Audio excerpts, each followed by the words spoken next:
Hi, I'm Kaitlin, and I'll be presenting on my paper entitled America the Beautiful and Sublime, an Anti-Colonialism, Theoretic, Discursive Framework, and Popular Stories of Colonized America. So, I'll read a couple of excerpts from my paper and go into discussion. Alright. The story of a country beginning at its very conception is one of struggle, heroism, victory, defeat, and independence. The United States, an infant country in comparison to its idealized parental nations, is an emblem of freedom, a relentless hope, and even purification for many. How did the story come to be? How does any story come to be? An incident occurs, a witness is inspired, a narrative is formed, and then later carried on. Though invincible, the story may shift from one truth to another, from one translation to another, but overall, there is always an overarching account that eventually becomes the common tale.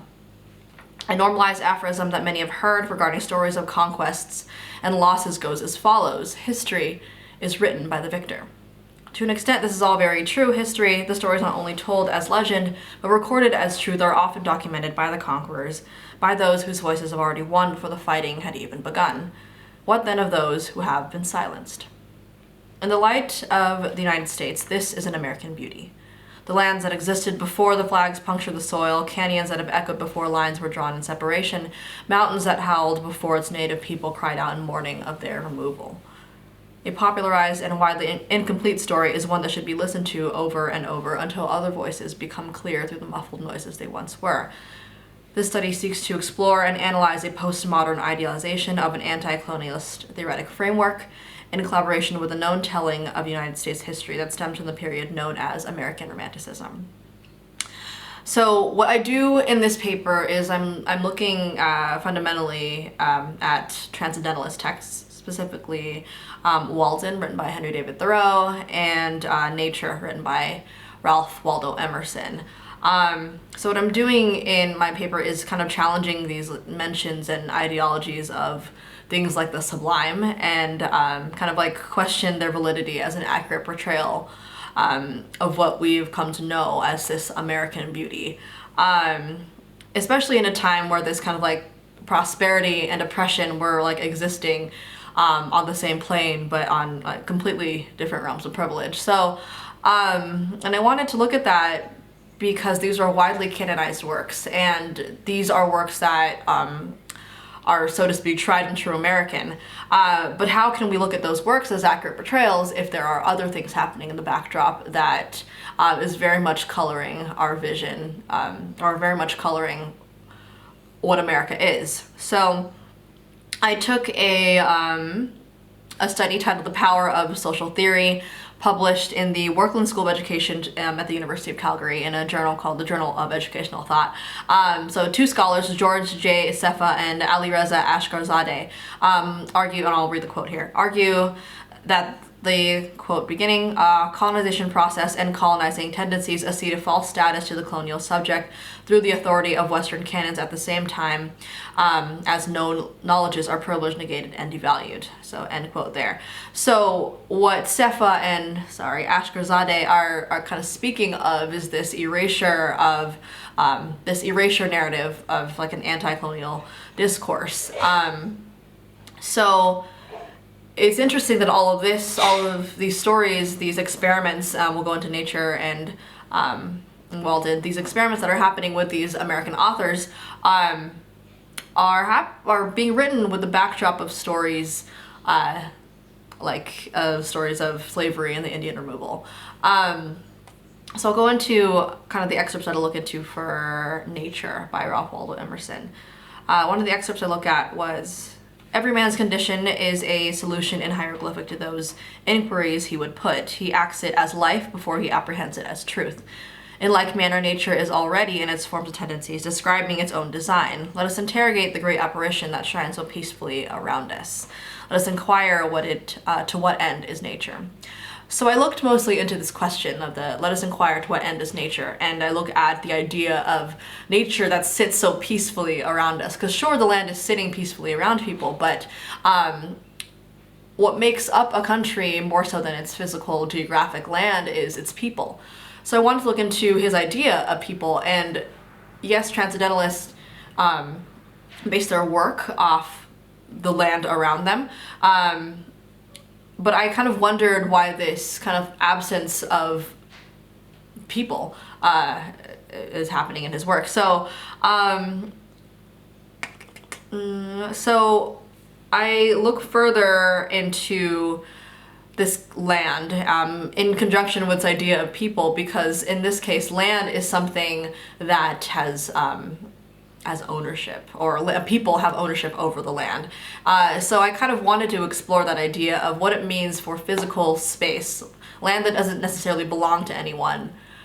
How can it be taken, right? Even for the Native American people, a lot of tribes were nomadics. They would move from place to place. So even their land, they would consider it as land for all. But then you have colonizers coming in, and so to speak, forming like lines and borders and taking these physical geographic spaces. From what? Kind of like, so from what idea gave them the privilege to do that? That's kind of what I was looking at. So I looked at nature, but I also looked at Walden.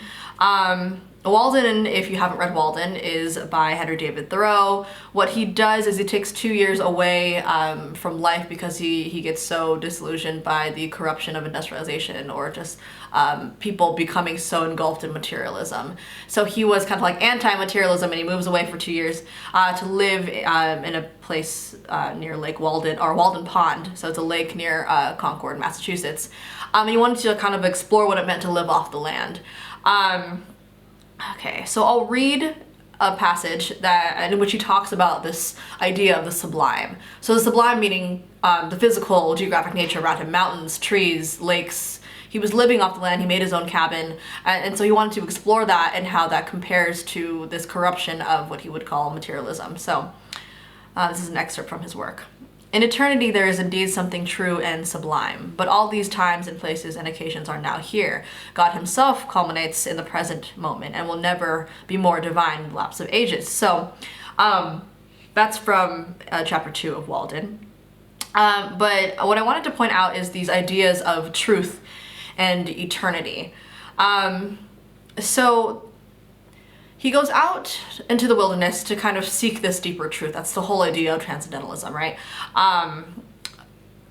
In a sense, he's seeking more. He's seeking more than what he already had. And what I wanted to question in this is, for someone that is so educated and so well versed in these ideas surrounding him, like knowing that he's living in a brand new country, knowing that that slaves exist, and knowing that there are people that the natives that are being removed from their places, how was he able to write about this idea of wanting more when some of the same country, some people, residences of the same country, aren't even allowed to think that, so to speak. Another excerpt from his account says, I went to the woods because I wished to live deliberately, to front only the essential facts of life and see if I could not learn what it had to teach, and not, when I came to die, discover that I had not lived. So, I mean, again, it's a romantic thought, right? So to go out and to live freely and to know that that's truly living. It is a very nice thought, which is these are the ideas that enable these works to become so widely canonized. But I wanted to kind of bring to light that all of this was happening, his wishing to live deliberately and actually living deliberately, is occurring with the backdrop of slavery and of Indian removal. So I go further into it when I talk about this is all published in the year 1854, and some kind of historical context. 1854, we have abolitionists that are trying to abolish slavery at the time, and then at the same time we have, let me find it over here.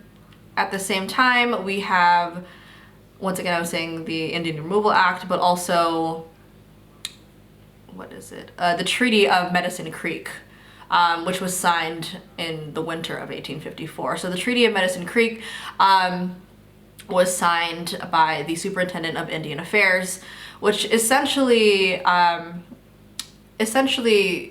tricked 9 tribes of the Puget Sound area into thinking that their lands would be fairly paid for, when in fact their lands were actually going to be taken by a governmental policy. So again, wanted to point out that all of this was happening at the same time Transcendentalists were trying to work into their idea of individualism and freedom in the land. I just wanted to kind of question like the nature of why these stories are kind of the narrative we portray American beauty to be. Kind of ran out of time here, but that's essentially what I wrote about in my paper, America, the Beautiful and Sublime. Thank you for listening.